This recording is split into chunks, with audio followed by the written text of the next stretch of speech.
Matod pa sa Biblia, if the Son gives you freedom or liberty, you shall be free indeed. Muhammad mataniana. Salamat sa Ginoo nga nining adlaw, gawas nun kitang tanan nga nakahimo sa pagdaig, pagsimba kaniya, o nga nining adlaw, gawas nun kita nga makapatalinghog sa iyong mga pulong, aron nga atong pagadawaton, aron nga sa atong pagkinabuhi, maglakaw kita sumala sa iyang kagustuhan. May buntag usab sa itong mga kaigsunan nga nasa ilang mga panimalay, nga ana diha karon nagaduyog usab kanato sa atong pagsimba og sa mga kaigsunan nga tuwa sa nagkalain-lain nga dapit apil pa sa gawas sa Pilipinas. Mayong buntag sa inyong tanan, a blessed morning and a blessed Sunday to everyone. Let us open our Bible in the book of Galatians, the epistle of Galatians, chapter 5, and we will be reading verse 1. Galatians chapter 5, verse 1. Ang akong gamiton is a New American Standard Updated nga translation or version. It was for freedom that Christ set us free. Therefore, keep standing firm and do not be subject again to a yoke of slavery. Ang Ginoo magapanalangin kanato sa iyang mga mensaheng atong pagadawaton karon, and from this scripture verse I will be preaching a sermon entitled Making Liberty in Christ a Reality in Life. Making liberty in Christ a reality in life. And it is all about exercising our liberty or freedom in Christ in a more responsible manner.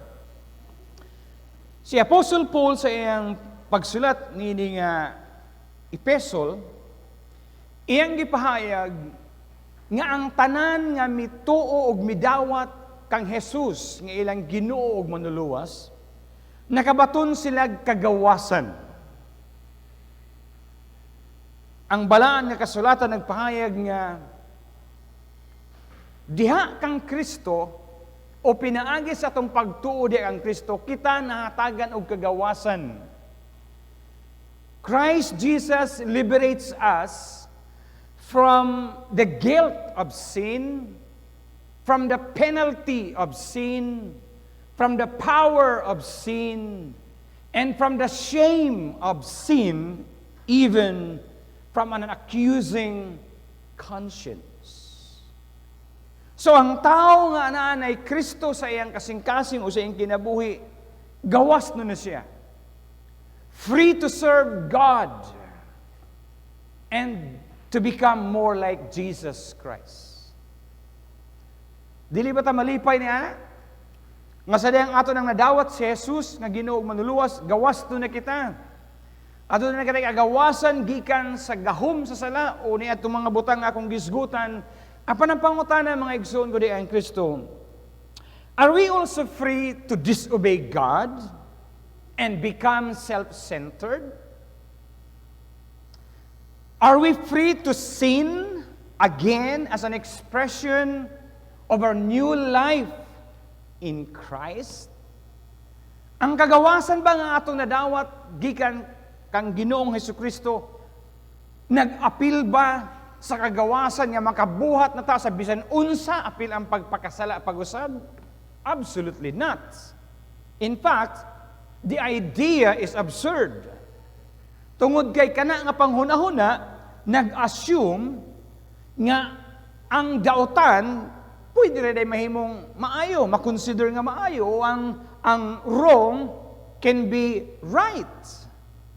Aambot kung mutuo ba mo ni ana nga notion, o ni ana nga panghuna-huna, o pagtuo, nga at first, ang sala, sala. Pero ang sala, sa magkadugay, mahimo nang dili sala.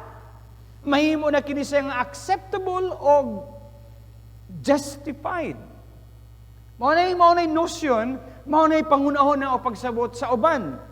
Nga kanang imong gibuhat karon nga sala, Sala gyud na, klaro kay nga sala, pero sa magkadugay nga imong gibalik-balik ka na paghimo nga sala, daw sa acceptable na, murag di na sala. No? Now, kana nga klase sa kagawasan, a pseudo-freedom, or a would-be or not authentic nga freedom, usa ka na ka tinuis nga paghuna-huna o pagsabot sa mao nga kagawasan. It will actually enslave us rather than liberate us.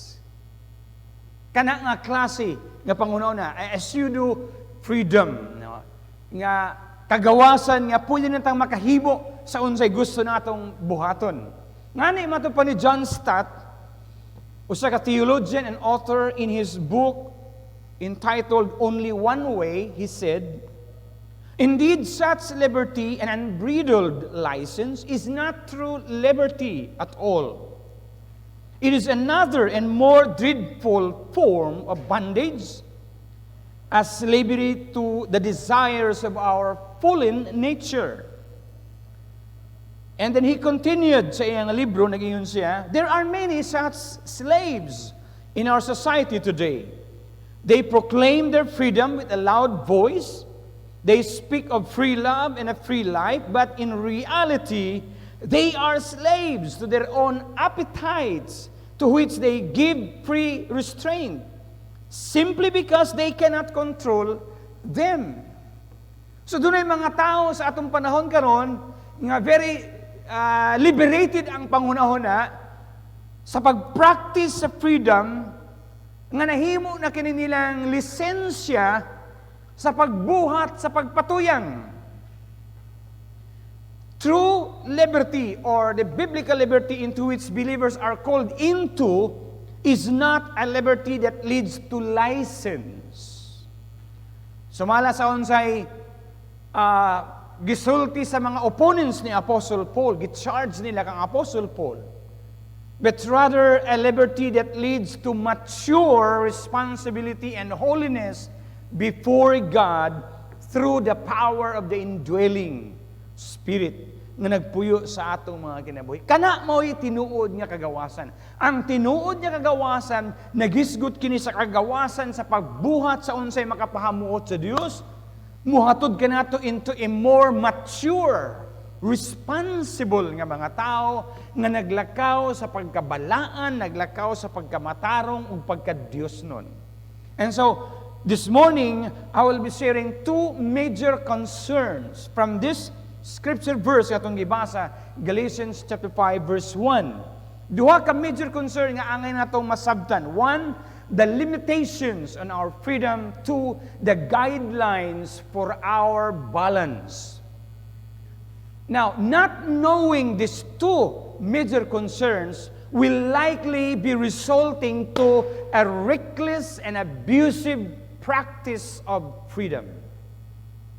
Kung di nato masabtan kining duha ka butang atong pagaisgutan karon out from this scripture verse, and of course with other some references nga gisgutan ni Apostle Paul, mahatod kita ngadto sa pagkamapasagaron, ngadto sa abusado sa paggamit sa kagawasan nga atong naangkon di ang Kristo. Limitations on our freedom.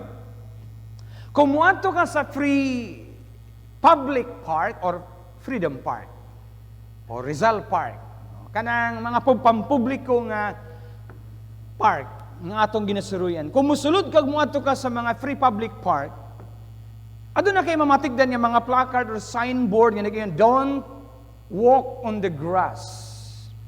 Don't pick flowers. Don't spit anywhere. Don't pupu and wiwi anywhere." Nagay makita ana nga mga sign, mga pagpahamangno diya sa mga park. Or don't throw your garbage anywhere. And yet it is a free park. Libre. Gitawag og freedom park. But we don't complain. Nagreklamo ba mo nga doon nagibutan nila nga don't pick flowers, don't spit anywhere? Nagreklamo ba mo niya na? Nga naana siya? Freedom Park, anong tani? Pero nga nung na may gibutan nila nga don't pick flowers. We don't complain. Why? Tungod kay kana nga mga pagpahamangno nakatabang nga ma-preserve ang kaanindot niya ng Freedom Park para sa tanang tao. Nga kung wala kana siya nga mga balaod o mga pagpahamangno, kana nga Freedom Park mahimo na lang na siyang vacant lot sama sa mga vacant lot sa ato mga silingan nga gipang sagbot ug hugaw. Now, inaana usab ang nahitabo sa atong society, mga igsoon ko di ang Kristo.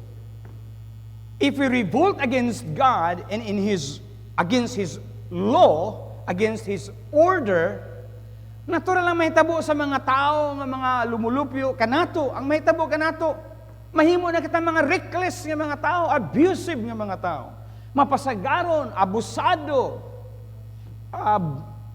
di na nimo makontrola, kung mo against kita sa mga unsay gi-order, unsay mga balaod sa Dios. Mata pa sa usa ka preacher, liberty is not freedom from law, because that is recklessness. Liberty is freedom in law. Ang tinuod niya kagawasan nag-involves kini siya restraints or limits.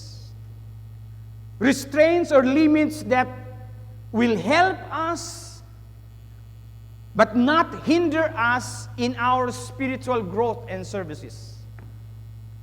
Mao na ang tinuod niya kagawasan. And so Apostle Paul gives us 3 limitations on our freedom in practice of this freedom in Galatians chapter 5 verses 13 to 15. Kung atong tanaw ang atong mga Biblia, adunay tutulo ka limitations nga gi-present si Apostle Paul, gihatag sa ato, aron nga sa atong pag-practice ni ini nga freedom, ni ini nga liberty, dili kita mahimong reckless, resulting to imprudence. Aron dili kita maatod sa pagkamapasagaron. And here's the first limitation. Yes, we are free, but we are not free to indulge the sinful nature. That's the first limitations in the practice of freedom or liberty. Iyon pa ni Apostle Paul in verse 13, he said, it tells us that we are not to use our liberty for an occasion to the flesh. Sa lain nga translation, don't use your freedom to satisfy your sinful desire. So kining akong gigamit nga version, we are not to use our liberty for an occasion to the flesh. Kanang word nga occasion gusto na ako ng kuwaon, tungod kay kining nga word taken from the Greek word aphormi, usa kini sa military term that refers to a base of operations. And that implies nga dili nato gamiton, dili nato tugutan na kining atong sinful nature nga nagalihok paghihapon nga padayon pa kini pag-transform, pagguba sa atong mataglakaw nga kinabuhi as sanctified, nga dili nato i-allow nga kini nga sinful nature mugamit sa atong newfound freedom in Christ as a base of operation. Literally, di nato tugutan niya kini nga sinful nature nato, gamiton niya ang atong freedom as a license to indulge again to the sinful desires or sinful nature. Nagkasinabot ba tayo mga igsoon ko din Kristo?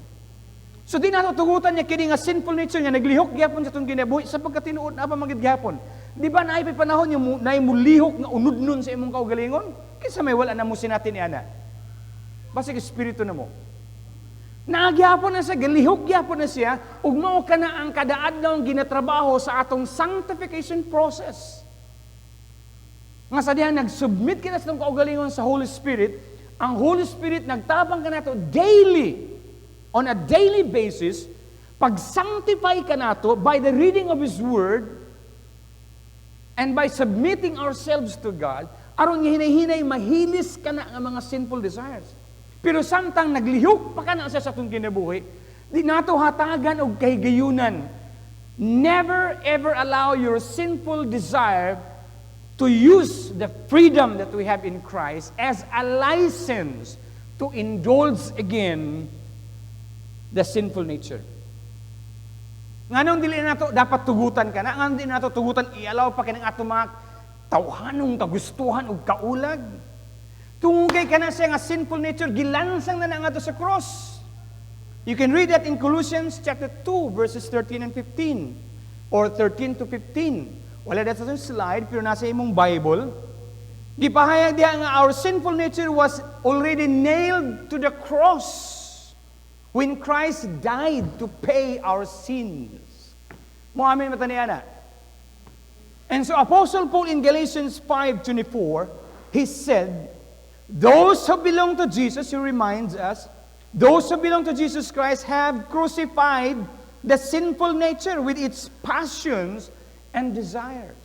So, busa, dili na nato tugutan kining ato mga kaulag, kining ato mga unudnon nga mga kagustuhan. Dili na nato tugutan nga iyang gamiton ang atong bag-ong nakaplagan niya kagawasan di ang Kristo. Nga gamiton niya kining nga lisensya aron magbuhat na pud siya sa iyang gustong buhaton sumala sa kaulag nga nagalihok. Diha kaniya. Amen. Gilansang na kini sa cross, busa din nato tugutang tanggalon pa ang lansang aron makalihok di sa ato yung pa ni Apostle Paul. I am crucified with Christ, nevertheless I live, yet not I, but Christ lives in me. Crucified na, busa ayaw nag-awhaga ang uban niya, Brad, tanggala ang lansang, Brad. Tanggala ang lansang, kay musagpa pa ko. Ayaw nagtuguti ka na nga sinful nature nga makaglingkawas sa cross. Aron gamiton ka na ang new freedom or newfound freedom nga tunangkon di kang Christ Jesus. Now, ato na yung mga tao nga they wrongly think nga tungod kay naa na sila eternal security according to John chapter 10 verses 27 and 28 nga pwede na silang mubuhat sa ilang gustong buhaton. Now, mahimong ma-extreme kita sa pag-apply sa kamatuoran nga we are eternally secure in Christ if we remain in Christ. Gusto na ako na i-qualify. Amen. Pag naa ka na kang Kristo o kung magpabilin ka kang Kristo o magkinabuhi ka sa iyang kabubot o magkinabuhi ka sa pagkabalaan o pagkamatarong, you are eternally secured. According to John chapter 10 verse 27, Jesus said, no one can snatch them out from my hand. Verse 28, no one can snatch them out from the hands of my Father. If you are in Christ, you are eternally secure. But, if you will use your freedom to indulge again to the sinful nature, you will likely be resulting to destruction. Mahog ka, mapukan gid ka. Ayaw paghunahon na nga ang imong eternal security mo ay mo justify sa imong pagbuhat pag-usab sa pagpakasala nga makalangit gid gihapon ka. Dili na may gisulti sa Bible. Ang gisulti sa Bible nga be responsible in your Christian living. Amen. Matanian na mga igsogo di ang Kristo. And so ingon pa ni John Stott, Christian freedom is freedom from sin, not to sin. Klaro kayo na siya. Ang kagawasan nga ito na angkon, kagawasan gikan sa sala, dili kagawasan aron magpakasala na sab. True Christian freedom is to be free from slavery to self-desire and free to do whatever God pleases Him, and that's an exciting kind of liberty. So kini akong gisgutan karon nag-imply kini siya nga ang atong aim sa kinabuhi is not to please ourselves, but to please God. Amen ba ta diha? Kamo nga manasin yung pangapanaymalay. Amen mo diha. The second limitation sa gihatag ni Apostle Paul, kabahin sa atong freedom, sa atong liberty. Yes, we are free, but we are not free to exploit others. Nailimitasyon. Gawas ng tuod ta. Diha ang Kristo. Apan kini nga kagawasan, wala nagpasabot nga ato ng abusuhan ang atong mga isigkingon. We are not free to exploit others, so don't hurt others. Ayaw pagpasakiti ang uban tungod sa imong kagawasan. O kay kumo gawas nun ka na, pwede ka na makapasakit sa uban, dili ka na mo. Hinunua, gamita ka ng agawasan sa paagi sa paghigugma sa imong isig kaingon, expressing it through service or help to others.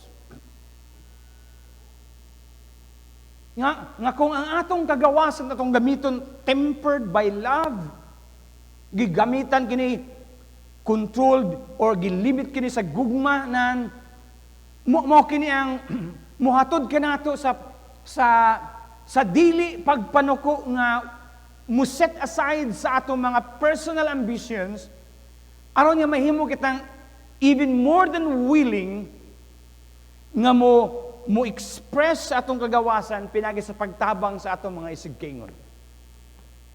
We are not free to exploit others, so don't condemn others. Mao na instruction ni Apostle Paul sa mga believers dito sa room, and that of course includes us. Iyon pa niya in chapter 14 verse 3, iyon pa ni Apostle Paul as he instructed all the believers in Christ. He said, "The man who eats everything must not look down on him who does not. And the man who does not eat anything must not condemn the man who does, for God has accepted him." Dito manggod sa Roma, sa mga believers ito sa Roma, adunay conflict between the vegetarians and the meat eaters. Adunay mga konflikto dito. Ginagmay kay nga mga butang pero makahasol o makadisturbo sa unity sa church. So adunay nahitabo dito nga mga kaguliyang tungod lang sa pagkaon.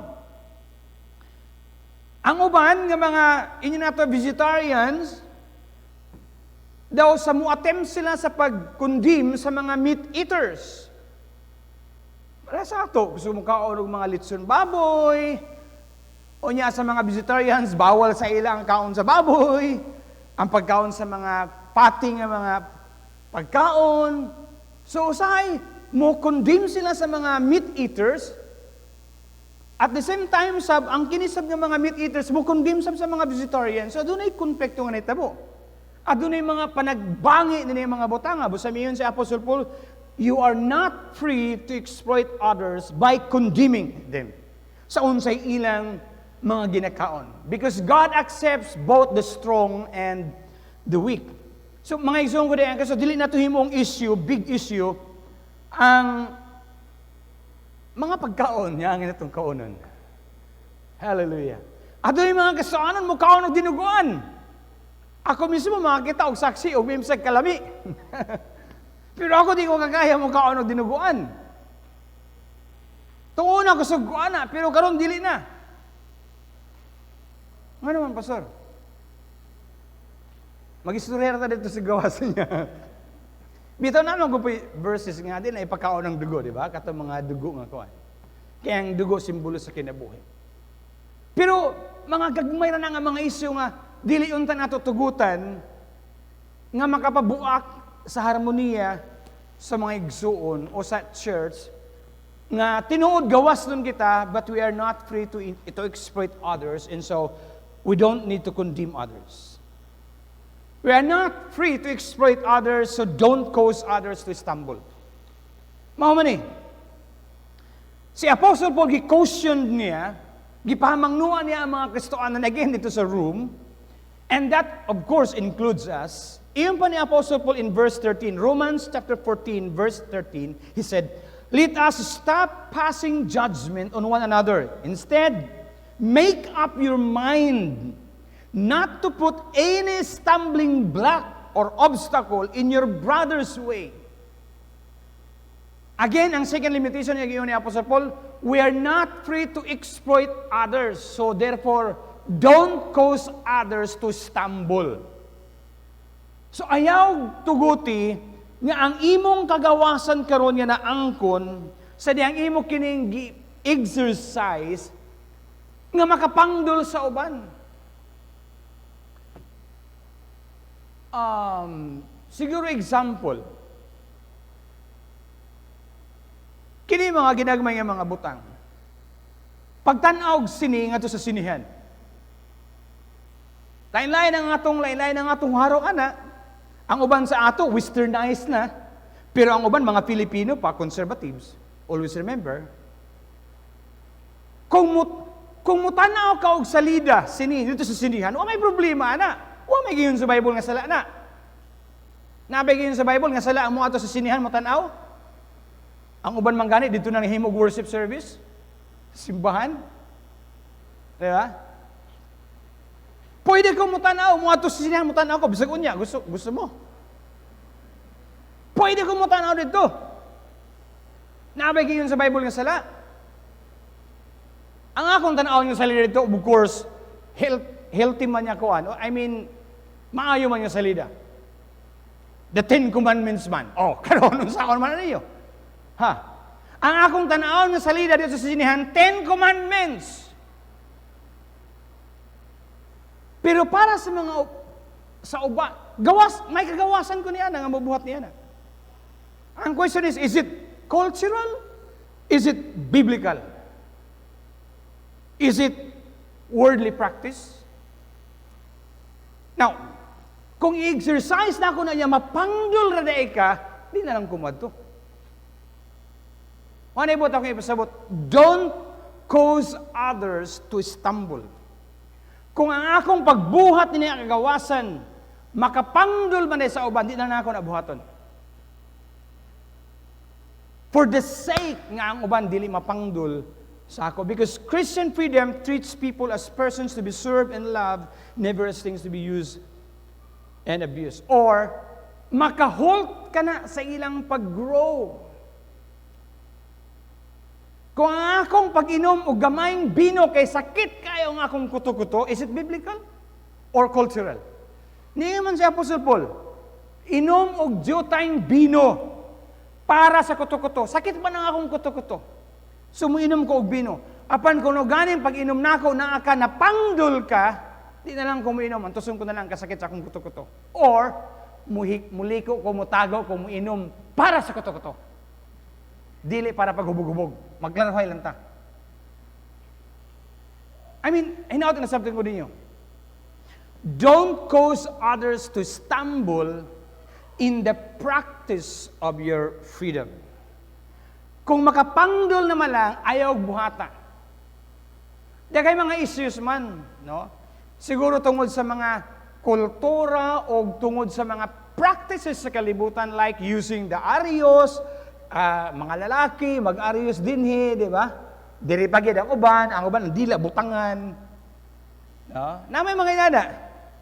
Namay daghang mga Kristohano inana. Nagiyon ba ang Biblia nga dawtan na? Wala. Pero kung ganing sa pagbuhat ni mo anak, nangapangdol ang mga Kristohanon, nagipakamatyan ni Ginoong Hesus, ay na lang nagbuhata. Or maybe buhaton ni mo na occasionally kung doon na mo'y buhaton niya unsa ba ang activity. Why problema sa mga babae? No? Why problema sa mga babae? Mga lalaki, ang sa mga lalaki na problema. No? Karon, ako ibutan sa practical kay naara ba tay mga igsuon sa gawas. Kung magbutang kog arius diri karon magwali ko. Unsa inyong bation? Sigurado ko may unsa man si pastor na worldly naman Sure ko ana. Muingon mo nga unsa man ni atong pastor worldly naman nag-arius naman. Pero na may giyon sa Bible nga sayop na? Wala. Nabaw kay kagawasan mabuhat? Naa. Pero kung kana nga gawasan buhaton ako og mga pangdol hinuon mo, di na lang ko mag-arios. Kaya sa mga punto na ako nga mag-arios mo ko. hinaot na magkasinabot ta din ni mga takna. These are menial issues. Pero kung di nato mabantayan, makapangdul ta sa uban. Don't cause others to stumble. You are free, yes, but you are not free to exploit others. So don't cause others to stumble. The third limitation resulted in the Apostle Paul, we are not free. Yes, we are free indeed in Christ, but we are not free to disregard the needs of others. Iyon pa ni Apostle Paul in verse 14, again sa Romans chapter 14, verse 14, he said, the entire law is summed up in a single command.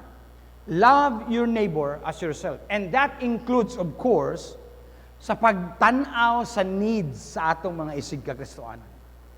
Naanapay kagawasan, and praise be to God, atong gamiton kini kagawasan sa pagtanaw usab sa mga panginahanglan o kakulangon sa uban nga mga igsoon. Amen. Biblical ba na? Yes. Romans 12 verse 13 in the New Living Translation, it says, when God's people are in need, be ready to help them. Always be eager to practice hospitality.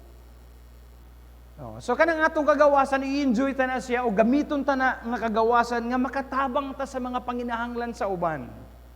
Amen. So pag-reflect nini nga mga punto. Sa pagkakaroon, nag-concern ba ka sa needs sa imong mga kaigsuunan diha ang Kristo? Do you care for the needs of others as much as your own? Are you willing to give up some comforts in order to make life better for someone else? So kini nga mga butang, mga pangutana makatabang sa ato as we reflect ba in the practice of our freedom in Christ to make it reality in life. So dapat atong gamiton ang atong mga naangkon nga kagawasan sa pagtan-aw usab o pagpakabana sa panginahanglan sa uban. Why? Because Christian freedom was given for us to share liberally and not to possess greedily. Okay, na-realize nato nga ang atong freedom in Christ, aduda day kini sa mga limitations, importante day kay kini nga mga limitations, apan dili enough nga mahibalota only sa mga limitations. We also need to know when we should restrain our permissible or permissible exercise of our freedom. Dili lang mga nasayta nga, di ay, ang akong kagawasan, doon na ay mga limits. Pero dapat masayon po ta, kanus nato i-apply ang mga limits sa atong kagawasan. Now look at 1 Corinthians chapter 6, verses 12 and 13. Ano sa giyon ni Apostle Paul? Kahinomdom mo ni ana? Wala. Nakabasa na mo ana? Nalabinto na ako, Pastor. Akong utuhon. 1 Corinthians chapter 6, verses 12 and 13. Iyon pa ni Apostle Paul. Everything is permissible for me, but not everything is beneficial. And then, giutro niya in chapter 10, verses 20 to 24. Everything is permissible for me, but not everything is constructive. Si iyon pa na Apostle Paul, tanan, gikatugot sa ako. Mo na akong giyon lagi sa inyo. Pwede mo kumutanag sini. But the question is it constructive? Is it beneficial sa mga tao nga nagtanaw sa ako? So mo na giyon ni Apostle Paul, everything is permissible for me, but not everything is beneficial. Dili maghatag kaayohan ang tanan. And not everything is constructive. And so he said, I will not be mastered by anything.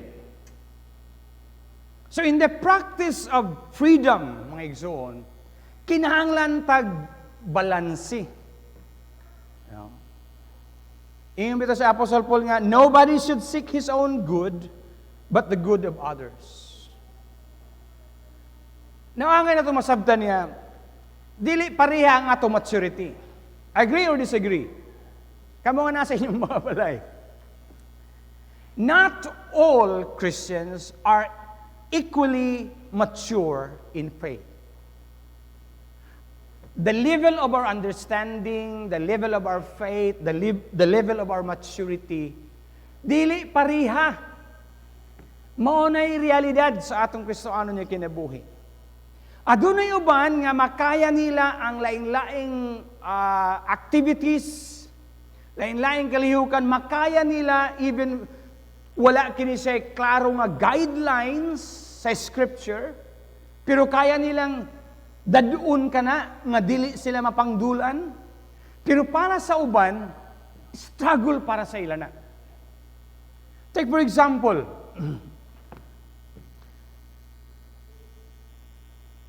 Adunay membro sa among pamilya nga Roman Catholic pa, namatay o gisulod sa simbahan.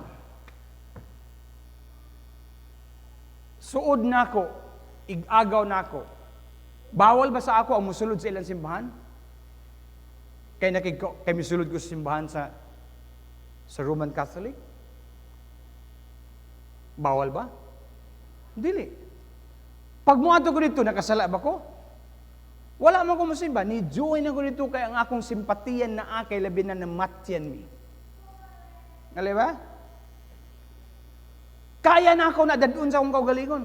Tungod kinasayod ko sa akong konsensya nga dili ko magbuhat sa unsay mga ginabuhat dito sa sulod. Apay miduyog ko tungod kay na ako sa mao nga sitwasyon. Pero sa uban dili na nila makaya.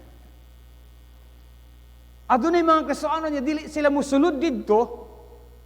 Bisan kung ilang bahay member sa ilang family na namatay nga naa pa sa Roman Catholic, dili sila mosulod didto. Kay mahadlok sila. Maghulat na lang sila dito sa gawas. Naiuban dili nila makaya ang pagsulod. So mo na ang buot na ko ipasabot nga, we are not equally mature sa atong lakaw sa kasuanong kinabuhi. Ang uban mag-struggle niya ng abutanga, apan ang uban dili sila mag-struggle din ng butanga. Tugay lain-lain ang atong maturity. Usa ka adlaw niya na, usa ka adlaw nga Domingo dito sa simbahan, samtang grabe ka galihok ang Espiritu Santo sa ilang pagsimba, adunay nag-prophesy. Usa ka babae nga nag-prophesy. O human sa simba, ang usa ka idaran nga miyembro miduol sa pastor, hubiyan, pastor, kinsa man tungo nagpropesya? Kristoanon ba to o dili? Grabe man ka baga sa make-up? O grabe ka baga sa lipstick? O grabe ka blondie sa imbuhok?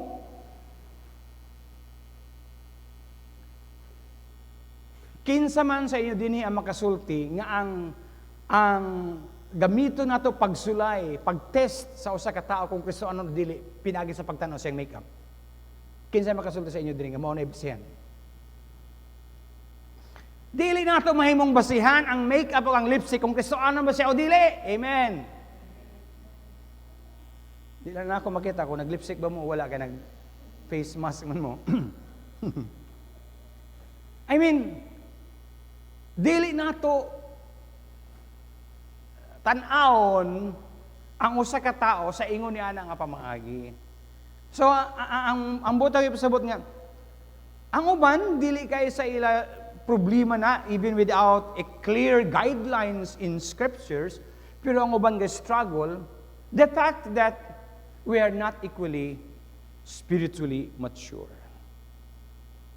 And so, tungod niya na mga igsoon ko ang Kristo, kitang tanan nang hinahanglan kita og biblical guidelines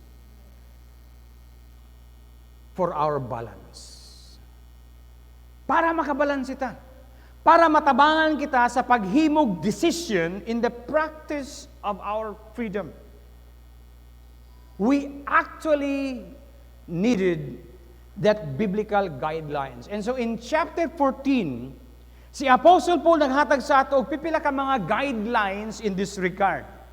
Ang buot niya ipasabot din nga he is simply saying that believers need to temper or to calm their freedom with love. Ang buot ipasabot niya kung kana ang kagawasan dili na siya mapakalma, mapakam down o matemper siya sa gugma basig mahimo kang reckless sa imong paggamit sa kagawasan. So tungod niya na si Apostle Paul nag-convey siya og counsel by giving us 3 timeless guidelines or principles. Here's number 1. When our freedom could hurt a fellow Christian, we should yield. Again, when our freedom could hurt a fellow Christian, we should yield. Kuno ganing ang imong pag-exercise sa imong kagawasan, makapasakit na sa uban, kalma lang sa i-temper, i-calm down lang sa nang imong kagawasan with love. Ayaw lang sa tuguti nga tungod ni anang imong pagbuhat, masakitan na hinuon ang uban. In verse 15, Romans chapter 14, verse 15, it says, if your brother is distressed because of what you eat, you are no longer acting in love. Do not by your eating destroy your brother for whom Christ died. Kung sa imong pagkaon, ni anang pagkaon niya para sa iya, dili niya madawat, unya imong pugson pagkaon og napangdol siya, ay na lang sa nagkauna. Itago na lang sa. O dito na lang ka sa pahipi pagkaon. Unsa may punto, unsa may buti pasabot di ay. Ang buti pasabot mga igsuon ko di ang Kristo nga, ni ana nga puntuha, kuno ganing ang pagbuhat nimo sa usa ka butang, makapapangdol sa imong isig kaingon, bisan kung sa imong tan-aw, dili man unta dautan ang imong gibuhat, pero lagi kay dili pa man sa inana ka mature sama kanimo, o nga kung mapangdol naman na siya, i-stop lang sa island sa nagbuhata. Nga naman, because by helping our brothers and sisters in Christ, or helping our brothers and sisters in Christ, is far more important than exercising our freedom to its fullest. In other words, second thing lang na, kanang imong pag-exercise sa imong freedom, ikaduhara na siya. Dapat imong unahon pagpalabi, ang unsay makapalig-on sa imong isig kaigsuon, ang Kristohan. Christ set us free so we could use our freedom to serve, not destroy. Kung mapangdol naman na ikatungod kay misulod kong sinihan, di na kumatog sinihan. Kung sa akong pagkaon lang day ni ini, napangdol ka, di na sa ako mukaon. Kung wala na ka, mukaon ako. So whenever we think our actions may hinder another Christian's walk with the Lord, we should restrain ourselves. Adunay bag-ong pamilya nga nakabig. Giimbitara sa karaan ng pamilya nga mga Kristoanon sa paniudto human sa simba. O tuod man kato mga new converts nga family, miadto sa karaan ng mga Kristoanon kay maniudto sila human sa simba. Sa dito na sila sa Kananan, ang mga karaan ng mga Kristoanon nagbutang og bino sa ilang pagpangaon kay naandan nila nga dunay gagmayng tigsim sa bino nga ilang imnon para daw pagpadali, pagpahilis sa pagkaon. Mao to ilang naandan. So ang maong bago ba nga mga Kristoanon ng pamilya nga nakatambong didto, murag, wa sila kabantay nga naay bino, og medyo na, unsa man na ini, nasa yung una-una nga, unsa man din nga, Kristoanon mo ka, inom pa man bino. So, unsa may angay buhaton niya atong karaan nga mga Kristoanon niya pamilya. Ngayon, adto man di ay ang mga bag-o pa. Lagi sa ako nang kaingon, kung kailan-layan pa nga atong level of maturity. So dapat ang buhaton nito nga pamilya, okay, i-withdraw ka to siya o i-explain sa ila. Basig na guna-una mo, ay, pwede rin ay. So kada panghaon na mo, magtagay ta. Paniguro lang na ay sakit sa imong kuto-kuto. Kay para ma-justify ka. Pero kung may sakit sa imong kuto-kuto, unya nagtigsim-tigsim ka din ha, hangtod mahatod ka sa pagka-adik na niya nga binong, mabutang ka sa ako yun. So, mo lagi na ba nga, ang atong pag-practice sa atong freedom, atong hinumduman nga, dunay mga limitations and guidelines, scriptural, timeless principles for us to balance in our practice of the freedom we have in Christ. When our freedom could hurt a fellow Christian, we should yield. Amen. The second guidelines. When our freedom could hinder God's work, we should yield. Kuno ganing kining atong kagawasan, makapugong hinuon sa trabaho sa Dios, i-stop lang sa, i-yield lang sa na nga kagawasan nimo. Aron niya dili mapugngan ang buluhaton sa Dios. Romans chapter 14 verses 16, 17, iyon pa ni Apostle Paul, do not allow what you consider good to be spoken of as evil. For the kingdom of God is not a matter of eating and drinking, but of righteousness, peace, and joy in the Holy Ghost. Again, do not allow what you consider good to be spoken of as evil. Nagunahon na ka nga maayo na, oo, pero ayaw tuguti nga sa imong pagbuhat ni ana, nga imong ginahon na nga maayo man, nga isipon sa uban nga daotan, ay nalang sa ipadaya ng pagbuhat sa inyo. Kuno ganing sa akong pag-ipon sa pagpangaon sa mga unbelievers,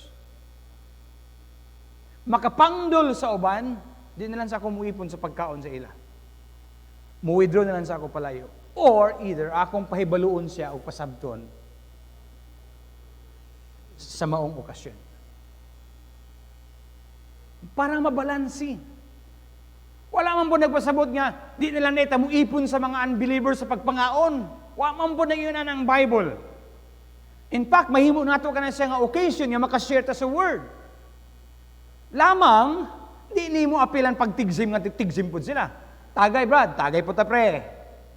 Wabi na diris pastor, tagay lang, bila. Dili lang po rin nana. No? Wala ako nagpasabot sa inana nga butang. So, naginanantag balansi sa paggamit sa atong kagawasan.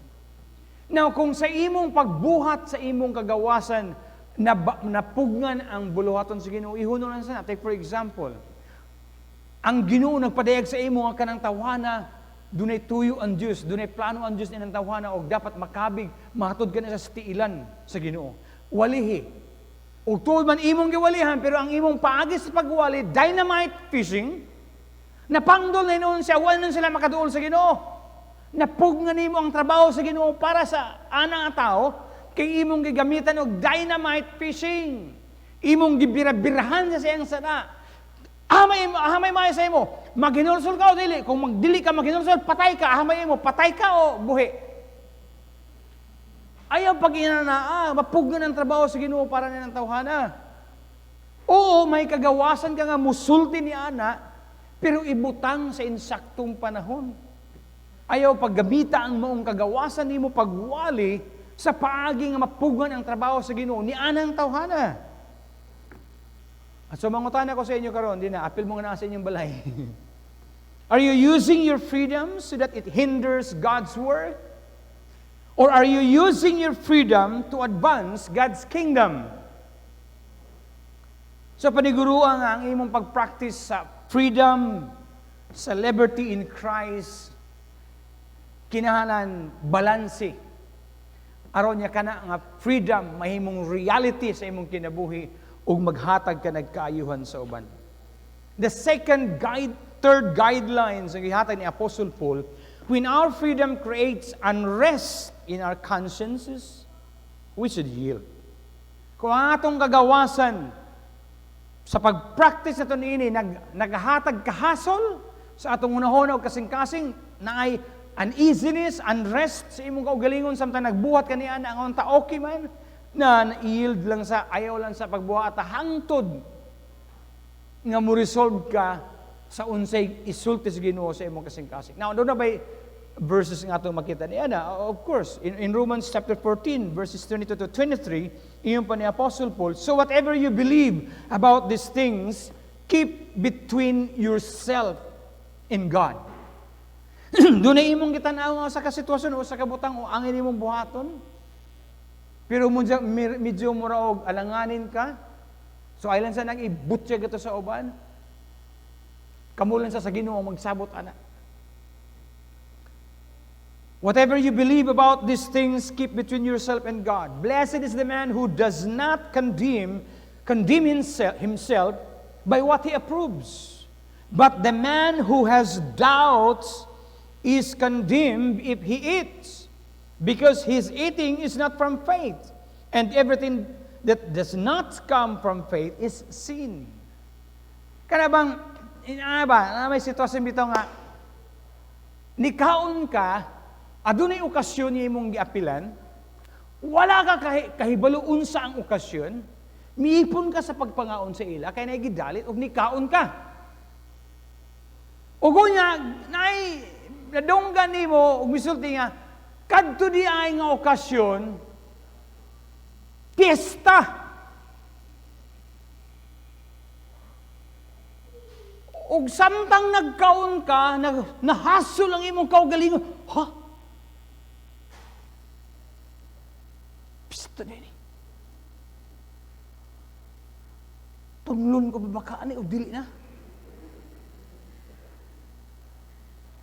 Lisod. Hatag ang akong example. Ang imbitasyon sa ako is child dedication. So, ang nasa ko una-una, mag-dedicate ko sa bata dito sa ilang balay. Mauna ang miabot sa una-una. Ako mo nag-iimbitar sa ako, Pastor, magpahalad mi sa among anak. Sa balay lang, Pastor. Og tuod man, miadto ko dito. Og nanay mga tao, halad na mo ang bata, og nangaon din mi. Paspas, kaon ko, lami kayong pagkaon, kuha din kuha dito. Netong panahon na wala pa'y kakuyaw sa uric, wala pa'y kakuyaw sa taas o pressure, blood pressure, kaon malamala. O ganyan, kung nahuman nagkaon, salamat ko, mitanong ko sa gawas, bintana sa balay niya, na may dagang mga ribon-ribon dito sa gawas. Ako sa mga din eh, pista mo ko dire pa sa, Sa?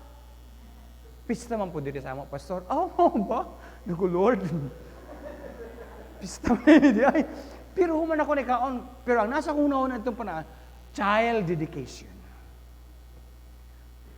Og salamat sa Ginoo, milabay ang pipila ka mga adlaw, wala ako gikalibanga. Kay hinlo ang akong konsensya. Pero sa laing okasyon, katong akong usa ka kauban og kaila, nahibaw siyang daan nga pista dito. Og nikaw ang gihapon sa ditong malamala, og sa katulo ka adlaw, gikalibanga siya. Nagsakit ang iyang tiyan og maayo. Kay daan dahil siyang nahibalo, og nagkontra ang iyang konsensya og ang iyang kalami sa pagbati sa pagkaon. Nag-away siyang una-una, dunay unrest siyang kaugalingon, pero nibuylo gid gyapon sa kaon kay lami man lagi siguro, nahutan pa siguro to sa ila. Ug busa pag-abot sa tulo ka adlaw, gikalibanga og gikantalori. Unsa na? Gikalibanga. Una kayo sa Lord, paselo ako. Kaya nakaamgo siya nga ni atong panahon na siyang pagkaon, nga nahibaw na siya sa unsay okasyon. Doon na internal unrest sa iyang kaugalingon. Ug mibuhat gyapon siya sa ingon. Adunay judgment nga nagamot sa iya. Pero okay na gamay na nga judgment. Correction lang, panglitik lang. And so, when we feel uneasy about the morality of a certain practice or occasion, we should not do it. Kung naay kahasol sa imong nahon o kasing kahasol. Samtang nagbuhat ka sa usa ka butang, unya dunay internal unrest, yield, ayaw pagbuhata. Kay basin kung ang Espiritu Santo mo ay nakigsulti niya na kanimo, nga ayaw pagbuhata, kay kung buhato nimo usa ka na kasayo. Busa ayaw pag-ipugos. Kay kung imong ipugos, ang konsensya maghasol sa imo o magdala kini o dili maayo diha sa imong kaugalingon.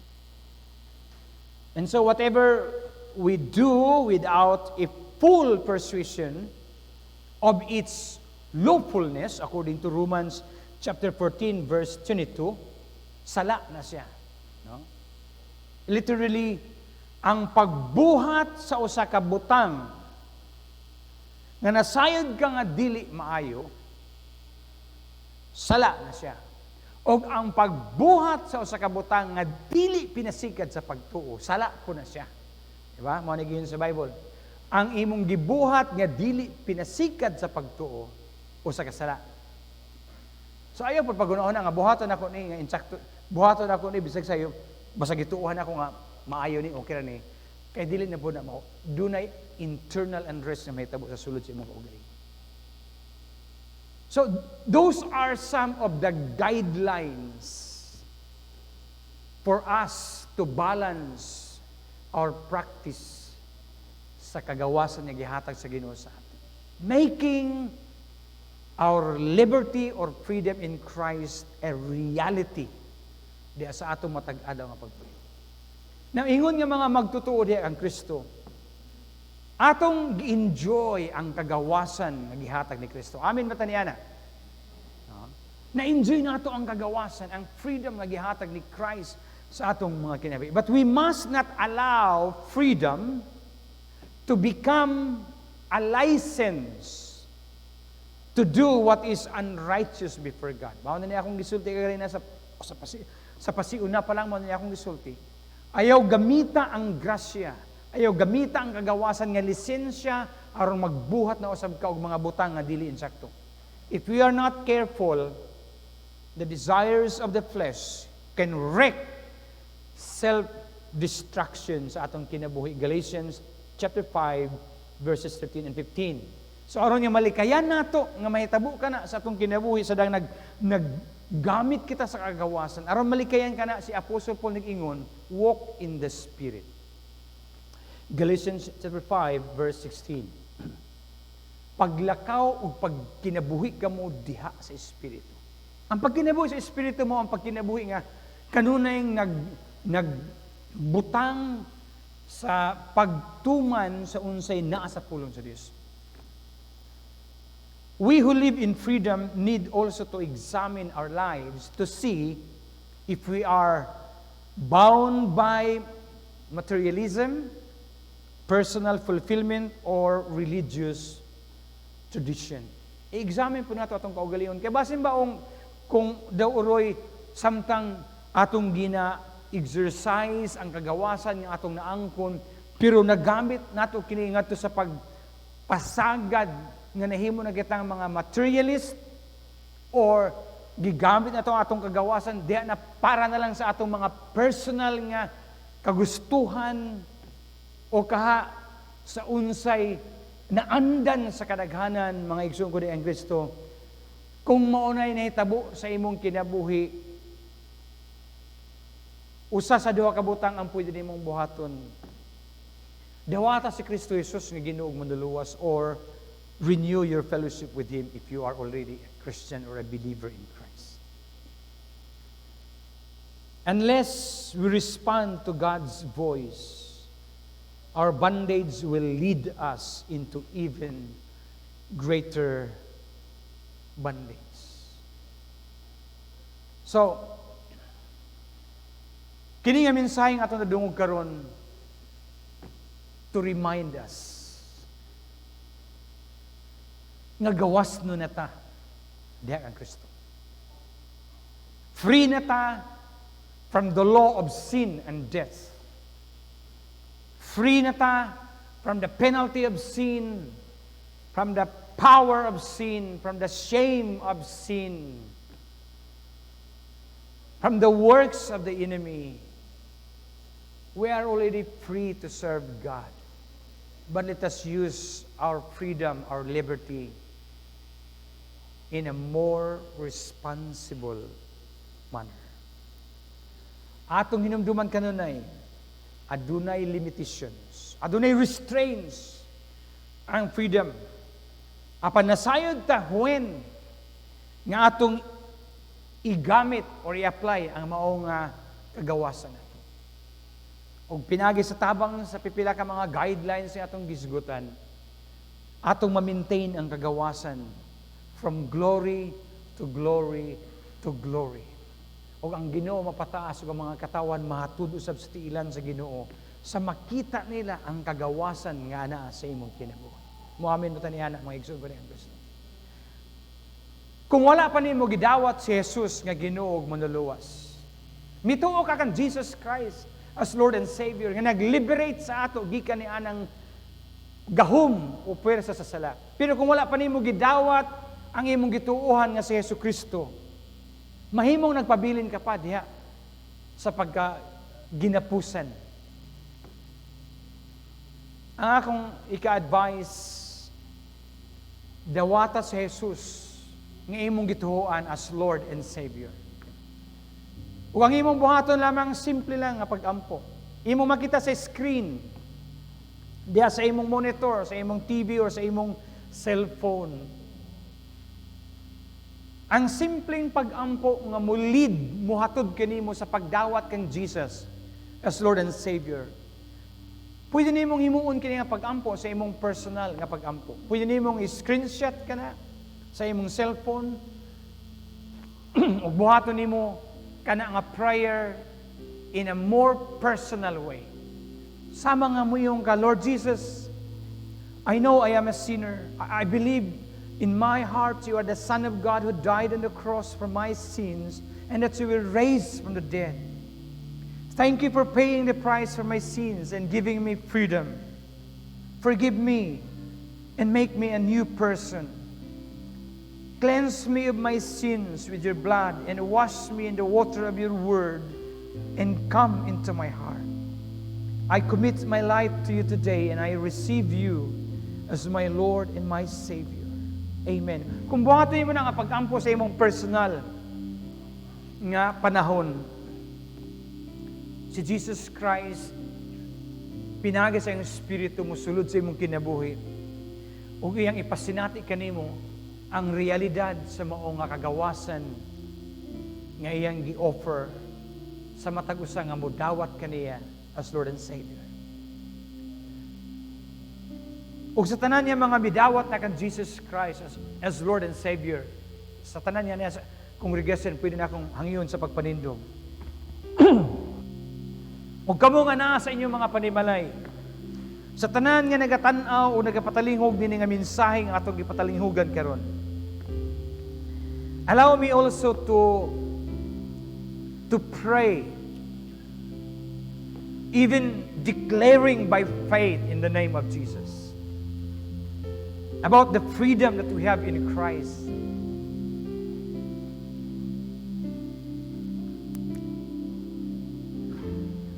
Let us close our eyes and begin to ponder the message that we have just heard. Ug samtang ana kita sa pagpamalandong, allow me to pray this prayer. Father in heaven, we are so thankful, O God, for the message you have given to us. Lord, today we declare that the law of the Spirit of life in Christ Jesus makes us free from the law of sin and death. And we also declare, O God, that we will strip off every weight that slows us down, especially the sin so easily hinder our progress. Lord, by your Spirit, we will run with endurance the race that God has set before us. And we declare that we will throw off our old evil natures and our former ways of life, which is rotten through and through, full of lust and deception. God, in the name of Jesus, we confess that there will be a spiritual renewal of our thoughts and attitudes through Christ Jesus, which displays our new nature.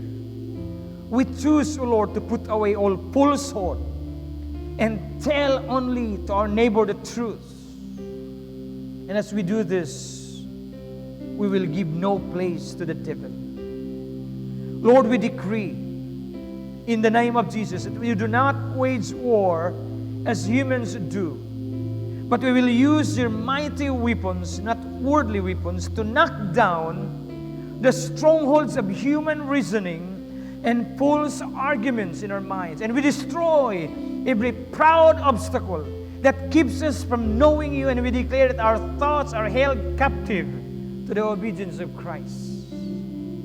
We command addictions, ungodly habits and strongholds to be broken in the name of Jesus Christ. We thank you, God, for the victory we have in Christ Jesus our Lord. And we will exercise this liberty we have in a more responsible manner. Thank you, God, for giving us those timeless principles as our guide in our practice of this liberty that we have in Christ. Yes, O Lord, we will make our liberty in Christ a reality in life. Blessed be your holy name. Blessed be your holy name.